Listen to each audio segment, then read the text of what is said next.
আমাদের প্রিয় ছাত্রছাত্রীবৃন্দ বেগম ইসলাম কলেজের আমি মাহবুব খোকন, প্রভাষক, বেগম ইসলাম কলেজ, বিষয় পরিণতি। তোমরা জানো যে সারা পৃথিবীর ন্যায় বাংলাদেশের করোনা মহামারী অত্যন্ত খারাপ পরিস্থিতিতে আছে, যার জন্য সকল শিক্ষা প্রতিষ্ঠান সরকার বন্ধ রেখেছে। এরপরেও ছাত্রছাত্রীদের লেখাপড়ার কথা চিন্তা করে ছাত্রছাত্রীরা তোমরা যেন লেখাপড়ার ঘাটতিটাকে পুষিয়ে নিতে পারো, যার জন্য মাননীয় প্রধানমন্ত্রীর নির্দেশ সারা বাংলাদেশের ন্যায় আমাদের কলেজেও আমরা অনলাইন ক্লাস চালু করেছি। তো আজকে আমি পরিণতি ও সুশাসন দ্বিতীয় পত্রের দ্বিতীয় অধ্যায়ে পাকিস্তান থেকে বাংলাদেশ এবং 1966 সালের 6 দফা সম্পর্কে তোমাদের সাথে আলোচনা করব। আমি আশা করি আমার এই অনলাইন ক্লাসটি তোমরা বাসায় বসে একটু দেখবে, তাহলে তোমাদের অন্তত যে ক্লাসগুলি মিস হচ্ছে সেখান থেকে কিছুটা হলেও তোমাদের কাজে আসবে। তো চলো আমরা আমাদের মূল আলোচনায় চলে আসি। আজকে আমাদের মূল আলোচনা হচ্ছে পাকিস্তান থেকে বাংলাদেশ। 1757 সালের 23 জুন বাংলা, বিহার, উড়িষ্যার শেষ অধিপতি নবাব সিরাজউদ্দৌলার ষড়যন্ত্রমূলক পরাজয়ের মাধ্যমে যখন এই উপমহাদেশের স্বাধীনতার সূর্য অস্তমিত হয়, এরপরে ব্রিটিশ শাসক গোষ্ঠী শাসনের নামে শোষণ করে এই উপমহাদেশের জনগণকে ব্যাপক নির্যাতন ও নিপীড়ন চালিয়ে যায়। বিভিন্ন রাজনৈতিক প্রক্রিয়ার মাধ্যমে বিভিন্ন সময়ে বিভিন্ন বিদ্রোহ সংগঠিত হয়েছে। সর্বশেষ 1947 সালে এই উপমহাদেশ থেকে ব্রিটিশ শাসক গোষ্ঠী বিদায় নিয়ে 1947 সালের 14 আগস্ট ভারত, 15 আগস্ট পাকিস্তান নামক দুটি স্বাধীন রাষ্ট্র সৃষ্টি হয়। তৎকালীন সময়ে আমাদের এই বাংলাদেশ নামক রাষ্ট্রটি ছিল পূর্ব বাংলা নামে খ্যাত, এবং এই পূর্ব বাংলা ছিল তৎকালীন পাকিস্তানের একটি প্রদেশ। এই বাংলার জনগণের রাজনৈতিক নেতৃবৃন্দের ব্যাপক আশা আকাঙ্ক্ষা নিয়ে পাকিস্তান নামক রাষ্ট্রের সাথে যখন আমরা অন্তর্ভুক্ত হয়েছি, কিন্তু তৎকালীন পাকিস্তানি শাসক গোষ্ঠী আমাদেরকে সেই মর্যাদা তারা দেয়নি। তারা ব্রিটিশদের মতোই আমাদের সাথে আচরণ করতে শুরু করে। তারা আমাদের এই পূর্ব বাংলার জনগণকে, তারা এই পূর্ব বাংলাকে তারা তাদের কলোনি হিসেবে মনে করত। এই পূর্ব বাংলাকে তারা কলোনি বানানোর জন্য সর্বশক্তি প্রয়োগ করে।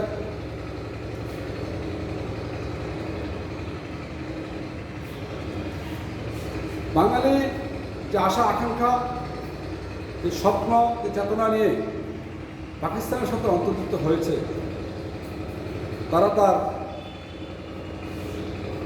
তারা এই বাংলায় শাসনের নামে শোষণ নির্যাতন চালিয়েছে।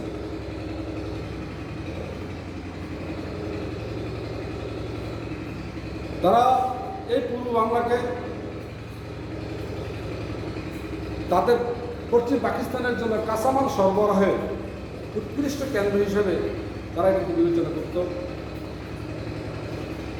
তারা আমাদের ভাষার উপর আঘাত করেছে। প্রথমে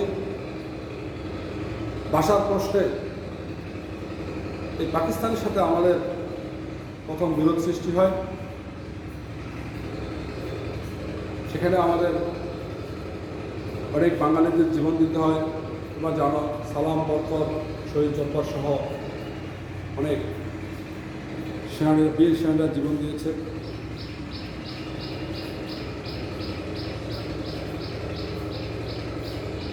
পাকিস্তানের সাথে আমাদের 23 বছরের যে সম্পর্ক ছিল, সেই সম্পর্ক তাদের সাথে আমাদের স্বাভাবিক ছিল না। সম্পর্ক ছিল বিবাদমান এবং অরাজনৈতিক, অস্থির। অর্থাৎ পাকিস্তানি শাসক গোষ্ঠী দীর্ঘ 23 বছর আমাদেরকে শাসনের নামে শোষণ করেছে। বাংলার জনগণের এই শাসনের নামে শোষণ থেকে মুক্তি পাওয়ার জন্য ব্যাপকভাবে আন্দোলন সংগ্রামে ঝাঁপিয়ে পড়ে। পারস্পরিক সহযোগিতা অথবা ত্যাগের কোনো স্থান এখানে ছিল না। পরবর্তীতে 1971 সালে পাকিস্তানি শাসক গোষ্ঠী এই পূর্ব বাংলার জনগণের উপর সামরিক অভিযান পরিচালনা করা অপারেশন সার্চলাইটের মাধ্যমে এই বাংলা 7.5 কোটি জনগণ ওই পাকিস্তানি সেনাদেরকে বিরুদ্ধে প্রতিরোধ যুদ্ধ শুরু করে। এই যুদ্ধের নেতৃত্ব দেন বাঙালির অভিসংবাদিত নেতা, বাঙালির জাতির পিতা বঙ্গবন্ধু শেখ মুজিবুর রহমানের নেতৃত্বে 1971 সালের 16 ডিসেম্বর বিশ্বের মানচিত্রে একটি স্বাধীন সার্বভৌম বাংলাদেশ হিসেবে আমরা বিজয় অর্জন করি। তো পাকিস্তানের থেকে বাংলাদেশ মুক্ত হতে পাকিস্তানি শাসক গোষ্ঠী আমাদের 30 লক্ষ মা বোনকে, ভাইদেরকে হত্যা করেছে। 2 লক্ষ মা বোনের সম্ভ্রম হারিয়েছে। বহু ত্যাগ, প্রতীক্ষা আর রক্তের বিনিময়ে আমাদের মহান নেতা, জাতির পিতা বঙ্গবন্ধু শেখ মুজিবুর রহমানের সুদক্ষ নেতৃত্বের কারণে বাঙালি জাতি 1971 সালের 16 ডিসেম্বর বিজয় অর্জন করে। পাকিস্তানি হানাদার গোষ্ঠী আত্মসমর্পণ করে আমাদের বিজয়ের পতাকা আমরা ওড়াই।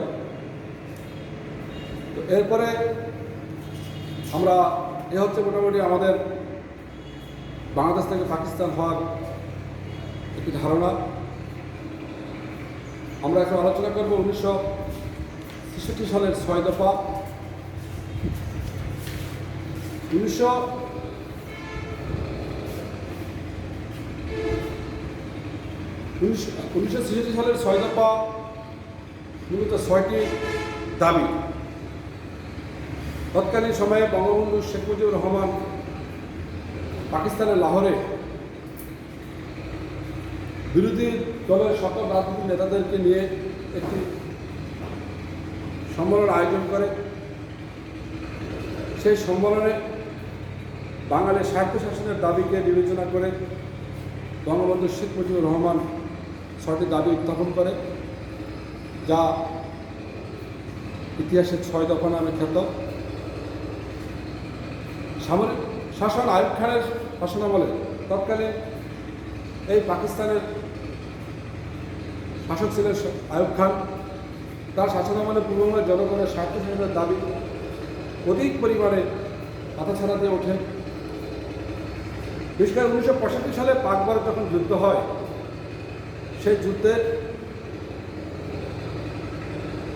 পরে এই পূর্ব বাংলা স্বায়ত্তশাসনের দাবি তীব্র আকার ধারণ করে।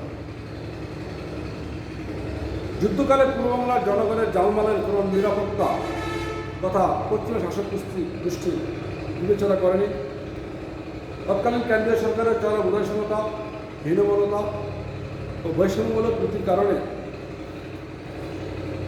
তারা আমাদের এই পূর্ব বাংলার অরক্ষিত অবস্থা রাখে, যা বাঙালিদের কাছে স্পষ্ট হয়ে ওঠে। তৎকালীন আওয়ামী লীগের সভাপতি বঙ্গবন্ধু শেখ মুজিবুর রহমান কেন্দ্রীয় সরকারের চরম অবহেলার কঠোর সমালোচনা করেন এবং যুদ্ধকালে পূর্ব বাংলাকে অরক্ষিতভাবে রাখার জন্য কেন্দ্র সরকারকে দায়ী করেন। যুদ্ধ থেমে যাওয়ার পর 1966 সালের 4 ফেব্রুয়ারি পাকিস্তানের লাহোরে, যেটা আমি আপনাকে বলছি, পাকিস্তানের লাহোরে সকল বিরোধী রাজনৈতিক দলগুলোকে নিয়ে একটি সম্মেলনে মিলিত হয়।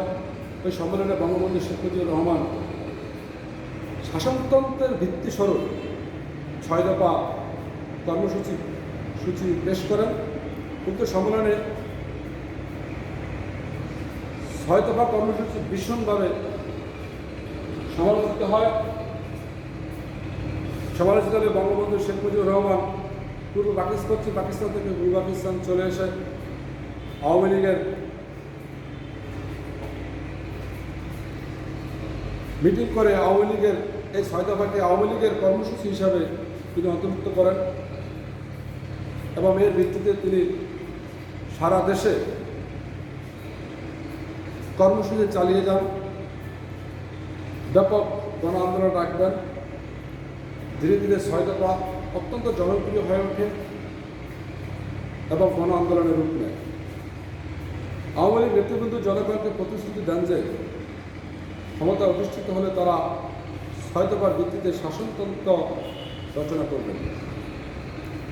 তো 6 দফা কর্মসূচিগুলো আমাদের জানার বিষয় হলো 6 দফা কী দফা। 6 দফা কর্মসূচিগুলো নিম্নরূপ। প্রথম দফা হচ্ছে পাকিস্তানের সংবিধান হবে যুক্তরাষ্ট্রীয়,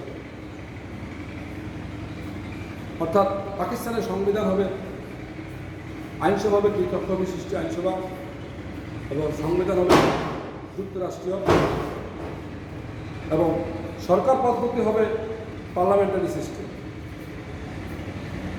এর যুক্তরাষ্ট্রীয় সংবিধান ও পার্লামেন্টারি সরকার লাহোর প্রস্তাবের ভিত্তিতে প্রতিষ্ঠিত হবে। প্রাপ্ত বয়স্কদের প্রত্যক্ষ ভোটে নির্বাচিত আইনসভাই হবে সর্বসেবা। সরকারের যাবতীয় কার্যাবলীর জন্য, অর্থাৎ সরকারের যাবতীয় কার্যাবলী, সরকার যে কার্যক্রমগুলি করবে এই সকল কার্যক্রমের জন্য আইনসভার নিকট দায়ী থাকবে। সংবিধানে জনগণের পূর্ণ মৌলিক অধিকার রক্ষিত হবে। বিচার বিভাগের স্বাধীনতা নিশ্চিত রক্ষিত হবে।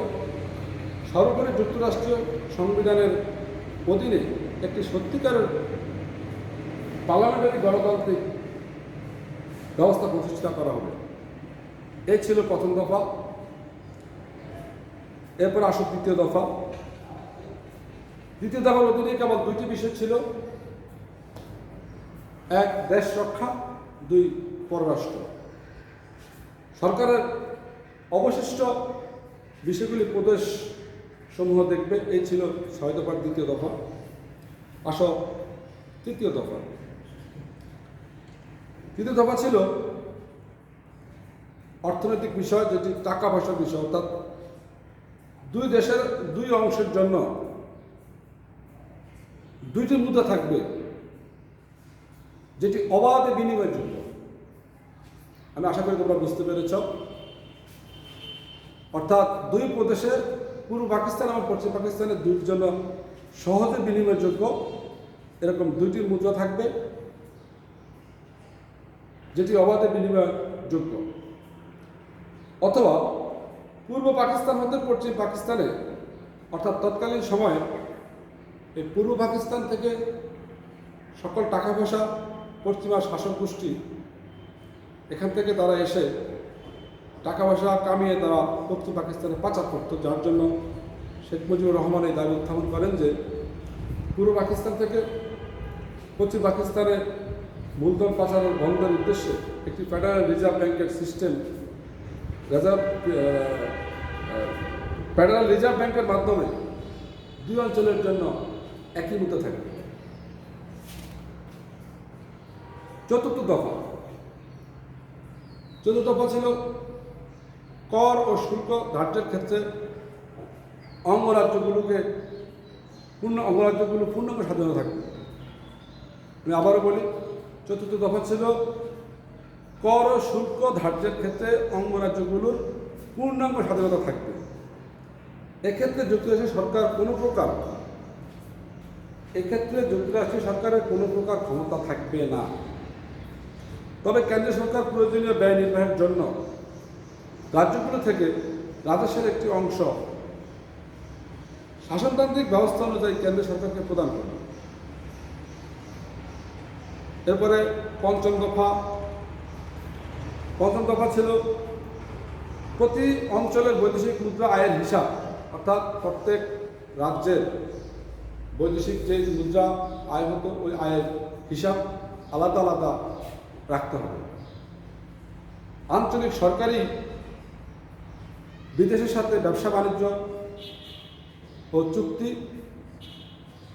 করবে এবং আমদানি রপ্তানি করবে, অর্থাৎ সেখানে কেন্দ্রীয় সরকার কোনোভাবে হস্তক্ষেপ করতে পারবে না।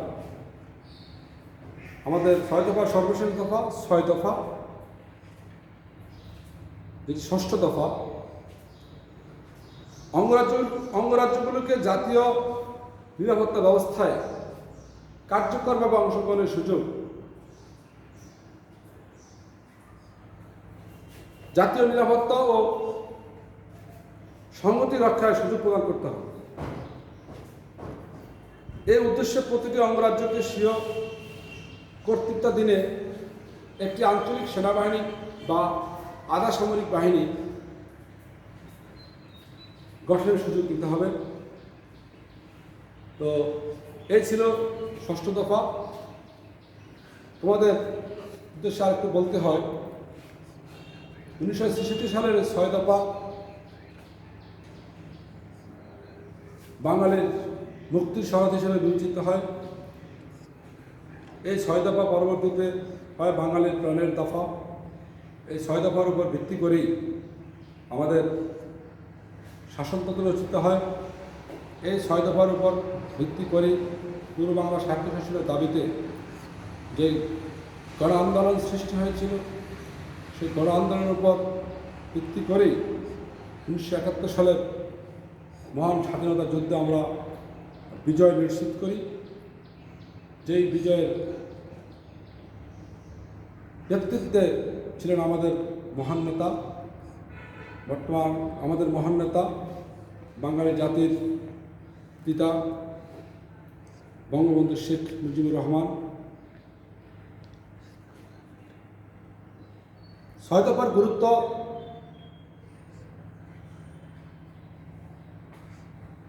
প্রথমেই বাঙালির কিছু রাজনৈতিক নেতৃবৃন্দ না বুঝলেও বঙ্গবন্ধু শেখ মুজিবুর রহমান ঠিকই বুঝেছেন।